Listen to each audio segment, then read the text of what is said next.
Welcome to our conversation. The focus of this discussion is on revenue management. When we say revenue management, it conveys a message. It's a process of maximizing revenue through strategic pricing. Revenue management is a systematic pricing approach. The objective is to sell the right product to a right customer at right time and at a right process. The focus of the revenue management is maximizing the total revenue, not necessarily by charging higher price. The traditional pricing process always asks this question: what price should the firm charge? Whereas the focus of the revenue management is, it asks questions like, how should price be managed? When should products be sold? Which customers should be targeted? How should limited capacity be allocated?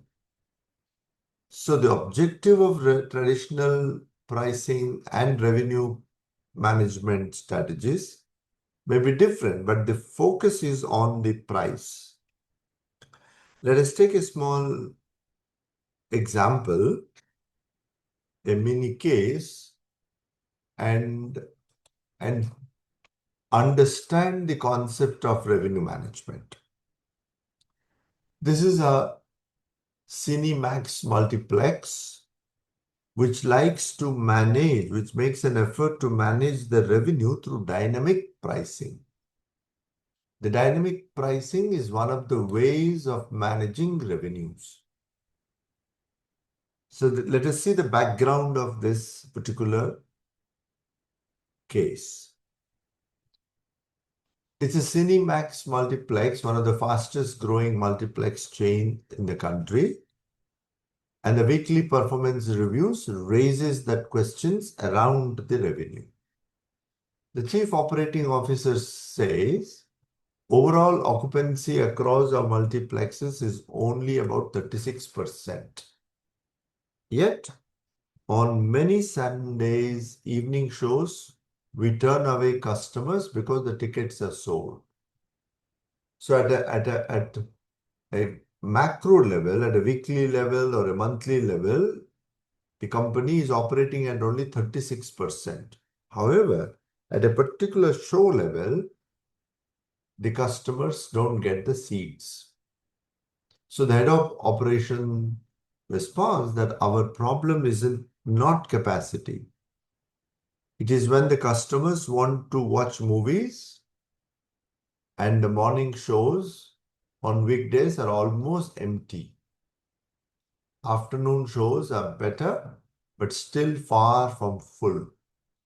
On the other hand, Fridays, Saturdays, and Sundays, the weekend shows are packed. So the problem is the unused capacity in other days. So Chief Marketing Officer, whose focus is on the price, he says that we have been charging the same ticket price irrespective of the day or the show timing. But our customers clearly value different shows differently. This is important for us. A family wanting to watch a newly released movie on Saturday may be willing to pay much more than a college student on attending the movie or watching the movie on Tuesday afternoon. This is the crux of the revenue management and the dynamic pricing. The perceptions of the customers are different. The product may be same.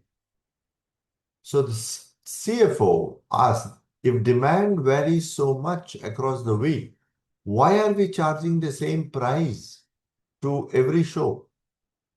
So this is an important question. So the entire conversation is about the revenue and the price. So managing revenue through the price is one of the ways in which the revenue management happens. So the revenue manager says every movie show has a fixed number of seats. This is important characteristic of this business, which is the case with airlines also. Hotel, the seats. So fixed number. Once the show begins, any unsold seats will become worthless. So it's in fact is a perishable commodity. That capacity is a perishable commodity. Therefore, he says that we should think about revising our pricing strategy. The chief operating officer recommends the dynamic pricing. So the entire discussion is about exploring the possibilities of dynamic pricing. What is the present question? So there is always a possibility of these questions in revenue management. That when you follow dynamic pricing, to some customers we charge low, some customers you charge high. So this type of questions will come. Lower prices may reduce our revenue. Okay. So the issue is not about lower price at a point of time. The price may be lower at a point of time. But if the seat is left empty, then the lower price losing that much of cash and that much of money. So our objective should be to maximize revenue from the seating capacity that we have, which is also called the yield per seat. The objective is to improve yield per seat. What is the present status now? What is the present practice? At present, the company is selling the tickets every show at 250 rupees. There are 4 screens, 200 seats per screen, 4 shows per day, 7 days in a week.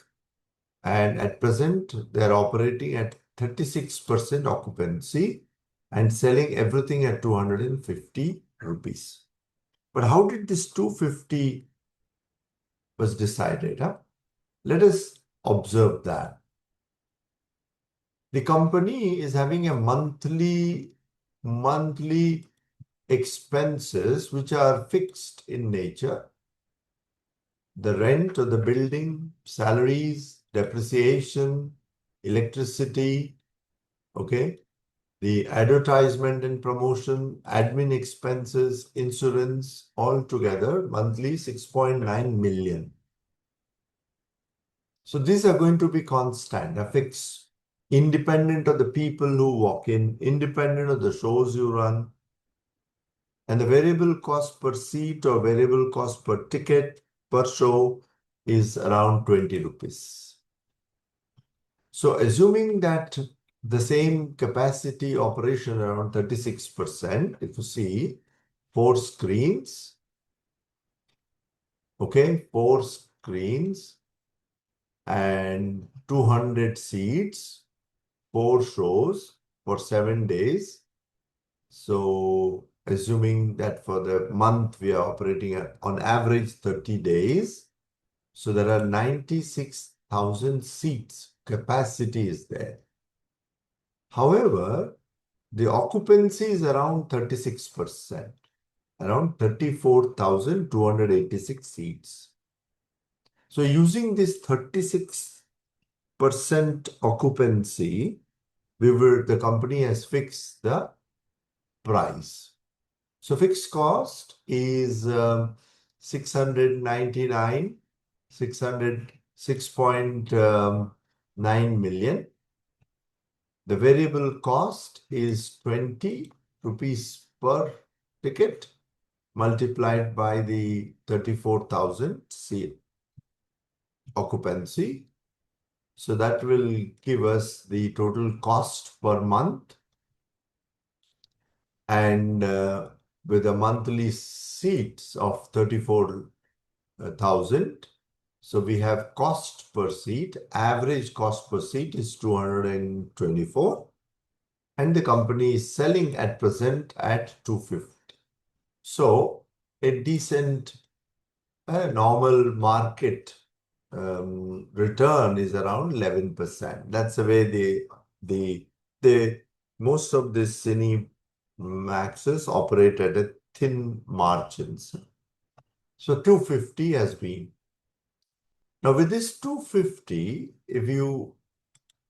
we can see the impact of the price. That's what is important to understand, how a small change in the price can have a big impact on the profit. They say that as a rule of thumb, a 1% increase in price may lead to increase in profit by more than 10% or around 10%. We can see that here also happening, that the price at present is 250. So the company is selling 34,285 approximately the seats, okay? And with that 34,000, the total revenue is 8.5 million, total cost is 7.6 million, and the profit is 8,95,000.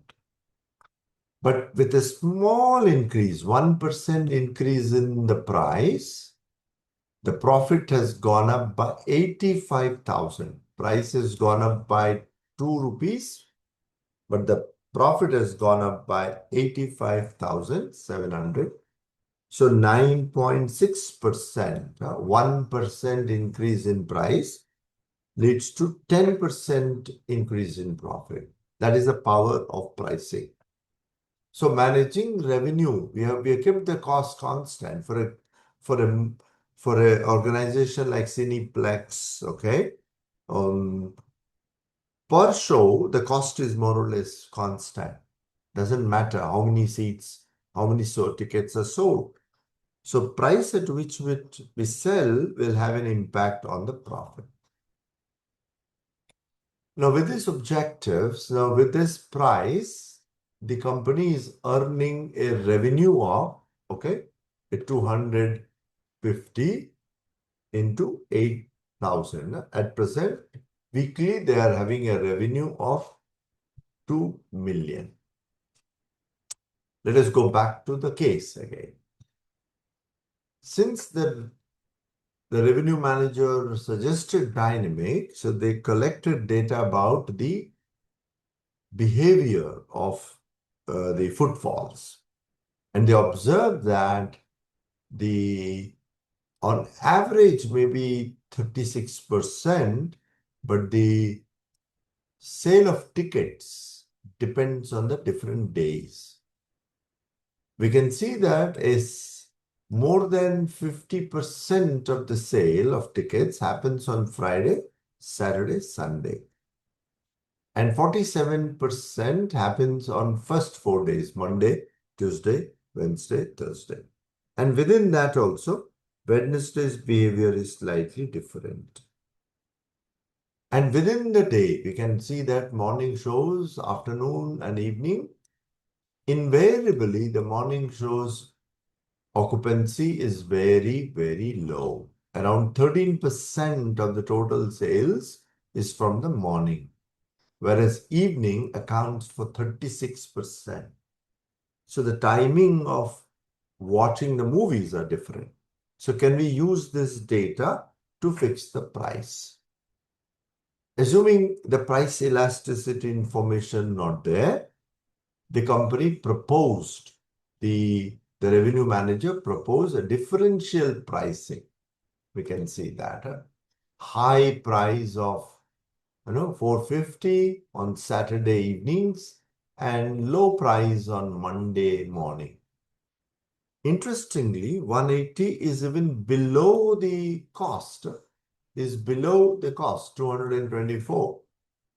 Somebody can question this, that why are we selling a ticket below the cost, average cost? The idea is to use the unused capacity.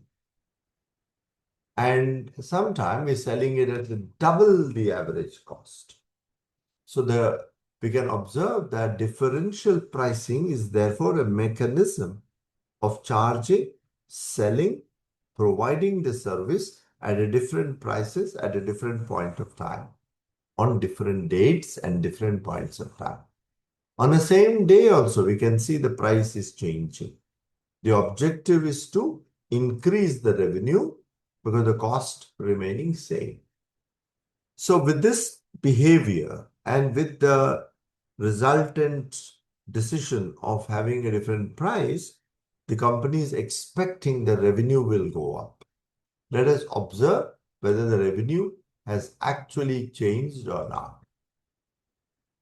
With this calculation, we are able to see that the revenue from the revised dynamic prices is 2.3 million. And this has been calculated by using the differential pricing of 180 multiplied by the number of seats sold every day. So for every day, the price is more or less changing. So we are able to observe that the revenue has gone up from 2.0 million to 2.3 million. Okay, 2.3 million. But interestingly, if you observe, 47% of the seats are sold during Monday to Thursday. 53% of the seats are sold during the last 3 days, okay? Last 3 days.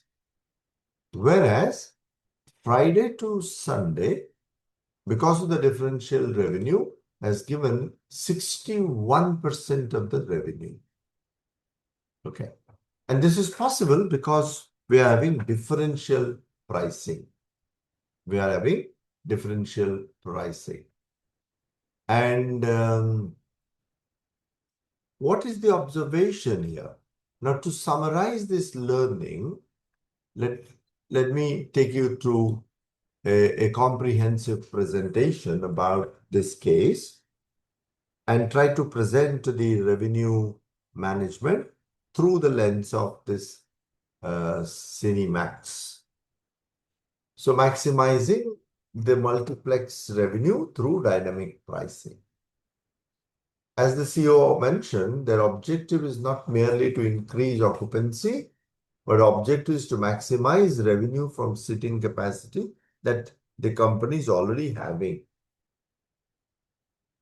At present, 4 screens, 200 seats, 4 shows per day, and 7 days. So 22,400 weekly seats. That's the capacity. But the current occupancy is around 8,000, about 36% average occupancy. A big chunk of the hall remains empty. And the current revenue model is uniform pricing of 250. We already seen that the process of calculating this 250. Weekday morning shows play empty rooms, whereas Saturday evenings are sold out. So the issue that faces this type of business, every movie show has a strict maximum capacity, 200. The supply cannot be scaled up to meet the unexpected weekends. The exact moment a show begins, the value of an unsold seat drops to 0. It cannot be warehoused, saved, or sold tomorrow. The seat of that day is gone. The revenue from that lost, which is lost revenue. Today's empty seat means 0 earning. Uniform pricing creates an artificial barrier during low demand off-peak times. So there is a peak time for Thursday, Friday, Saturday, and Sunday, and others are off-peak time. On Mondays, Monday mornings drives only 1% of the total demand. Okay, the weekday mornings are just 1 to 2% of the total. So we are able to see that the footfalls, people who buy the tickets are not, the product is not sold at the same level, same capacity every day of the week, every show of the week. The Saturday's evening commands 7.5% of the total weekly demand. So this is highly intensely packed days. Uniform ticket fails to capture the actual customer value. The concept of consumer surplus, we can see that. A premium consumer, a family wanting to watch a newly released movie on a Saturday evening, normally will be willing to pay high. The flaw at the present uniform ticket is 250 leaves the consumer surplus on the table. The company is not able to take the benefit of consumer surplus. Consumer surplus is what consumer is ready to pay. Whereas the present uniform pricing also ignores price-sensitive consumer. A college student looking to attend a movie on Monday or Tuesday by bunking class, he'll be willing to pay very low. Maybe as a group of friends, they want to go there. Not necessarily to watch a movie, just to be together. Charging them 250 price, the amount entirely ensuring the seat remains empty, okay, if they don't buy the tickets. So therefore, the differential or dynamic pricing introduces high price on some days, very low price another day, and even lower than the average cost. So what will be the effect of that? And we have already seen the impact of it. The impact is the weekly revenue at the uniform price is 2 million. The weekly revenue of the dynamic price is 2.3 million. The calculation we just saw in the Excel. Okay, we saw that in Excel how 2.3 million arises. So the 17.9% increase additional revenue per week achieved with zero increase in underlying operating cost. And this increase in the revenue contributes directly to the profit. So we are able to see that the multiplex performance, show-wise, evening shows are the biggest contributor of revenues. Mornings are the least contributor of revenues. Day-wise, Mondays are the least contributor of revenue, and Saturdays are the biggest contributor of revenue. So if you combine the evening and Saturday, is a place where we can charge the biggest chunk of our price, and that is precisely what has happened Saturday evening. Why? Because evenings are the biggest contributor.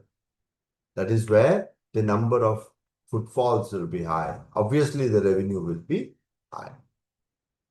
Implementing the target pricing fences to capture the unutilized. Now, what to do with unutilized capacity? The strategy is offering steeply discounted weekday afternoon tickets. We can do some cause marketing. We can sell the tickets to some NGOs at a low price. The lowest price can go up to slightly higher than the average cost of, the variable cost of 20 rupees. So you can create a fence. It's called price fencing through student or a senior ID cards. So price fencing is an important tool through which we can use the unused capacity. What is the strategic benefits of this dynamic pricing? Converts completely unused capacity into incremental revenue. And this price fences prevents high-paying evening or weekend customers to make use of this. Operational risk, of course, will be there. Potential cannibalization of standard revenue if ID fence is poorly enforced. Or maybe the same person would have used the ID, might have paid money higher and would have seen the movie also. But that's a risk we are going to take. So the objective of revenue management through dynamic pricing is to focus on yield over the occupancy. The ultimate metric of success is maximizing the revenue from fixed capacity, which is called yield per seat. Objective is not to fill the hall, but to increase the yield per seat. And the revenue management and dynamic pricing is intensive data management, data driven pricing policy. You need to understand the behavior of the customer. You need to understand how much a customer will be willing to pay. You need to calculate, at least some amount of understanding of the consumer surplus. In the process, we are going to make some strategic capacity utilization. So this is an interesting way of understanding how the dynamic pricing helped in improving the revenue, and improving the revenue with a given cost will increase the bottom line of the company. Even if the company is operating at a level, now we can see that the business is at present is operating at 35%, whereas the break-even is only 31%. How did we get the break-even? The break-even is the fixed cost divided by the contribution per unit, divided by contribution. So fixed cost is 6.9 million per month, and the contribution is 230 per seat. So 30,000 seats approximately is a break-even, which is 31% of the capacity, 96. The company is already operating at 35. The business is earning profit at a month level. But is the company making profit every day? The answer is no. We can see that. At a month level, at a week level, we may be making profits. But at a daily level, we can see that Mondays are the loss days. Tuesdays, we are incurring loss. Thursdays, we are incurring loss. But Wednesday, Friday, Saturday, we are making profit. So the revenue management forces a management to think about the alternatives to the uniform pricing, and forces us to understand the behavior of the customer, the behavior of the consumer, and then align pricing with the expectations. The revenue management through dynamic pricing also enables us to make the best use of or tap the consumer surplus. What is consumer surplus? Is the excess a customer is ready to pay over the actual price. And that, of course, you need to have the sophisticated data management system where you collect the data, understand, and use it. So to close, to mention that it is possible to understand, use the revenue management techniques in making the best use of the capacity unutilized. This is a typical of a movie hall, airlines, where once the event happens, that unutilized capacity becomes a perishable commodity, and that is a profit lost. Thank you very much.